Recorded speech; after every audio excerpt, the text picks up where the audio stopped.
नमस्कार दोस्तों, आज हम जानेंगे एक रोमांचक कहानी, धरती के सबसे शक्तिशाली जीवों की कहानी। कैसे डायनासोर आए, कैसे उन्होंने धरती पर राज किया और कैसे एक दिन वे हमेशा के लिए खत्म हो गए।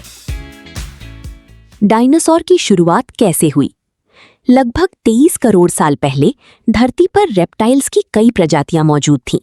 इन्हीं में से एक नई जीव समूह का जन्म हुआ, जिसे हम डायनासोर्स कहते हैं। उस समय धरती का क्लाइमेट गर्म था और एक बड़ा महाद्वीप था जिसे पैंजिया कहा जाता था। पहले डायनासोर कैसे थे? शुरू के डायनासोर्स आज के बड़ी डायनासोर्स जैसे नहीं थे। वे छोटे, तेज भागने वाले और हल्का शरीर रखने वाले जीव थे। ये जंगल और खुले इलाकों में रहते थे और शिकार या पौधे खाकर जीते थे। डायनासोर का विकास कैसे हुआ?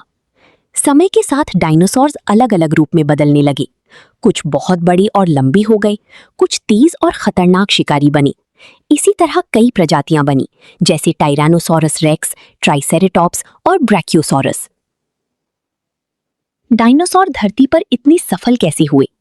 डायनासोर्स मजबूत शरीर, तेज गति और अलग अलग खाने की आदत के कारण सफल हुए। कुछ मांसाहारी थे, कुछ शाकाहारी। वे जंगल, रेगिस्तान और दलदली इलाकों तक में जीते थे। धरती का रूप तब कैसा था? उस समय कॉन्टिनेंट्स आज जैसे अलग नहीं थे। धीरे धीरे टेक्टोनिक प्लेट्स के हिलने से महाद्वीप टूटने लगे। इसी वजह से नए समुद्र, पहाड़ और अलग क्लाइमेट बने। डायनासोर के समय मौसम कैसा था? धरती का मौसम अधिकतर गर्म था, बर्फ बहुत कम थी और जंगल घने थे। इसी वजह से बड़ी बड़ी पेड़ पौधे उगती थी और डायनासोर्स को भोजन मिलता था।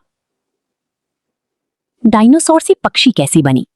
विज्ञान के अनुसार कुछ छोटी डायनासोर्स के शरीर पर पंख जैसी संरचना थी। समय के साथ उन्हीं में से कुछ प्रजातियां उड़ने लगीं। आज की बर्ड्स डायनासोर्स की ही वंशज मानी जाती हैं।